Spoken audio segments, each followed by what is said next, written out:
Hi friends, welcome to our channel Telugu ముచ్చట. తాజాగా court అనే సినిమా రిలీజ్ అయి విజేతగా నిలిచిన విషయం తెలిసిందే. ఈ సినిమాలో జాబిలి పాత్ర చేసిన అమ్మాయి మాత్రం ప్రేక్షకుల మనసును దోచేసిందనే చెప్పాలి.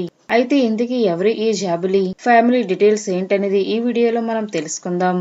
అయితే కోర్టు సినిమాలో జాబిలి పాత్ర చేసిన అమ్మాయి పేరు శ్రీదేవి. శ్రీదేవి పూర్తి పేరు శ్రీదేవి అపర్ల. ఆంధ్రప్రదేశ్ లోని కాకినాడలో జన్మించారు. కోటి సినిమాల్లో జాబిలి పాత్ర కోసం ఎవరు సెట్ అవుతారా అని డైరెక్టర్ రామ్ జగదీష్ వెతుకుతున్న క్రమంలోనే ఈమె చేసిన ఓ ఇన్స్టా రీల్ ని ఫ్రెండ్ చూపించారు. దీంతో ఈమెనే జాబిలి అని ఫిక్స్ అయిపోయారు డైరెక్టర్ గారు.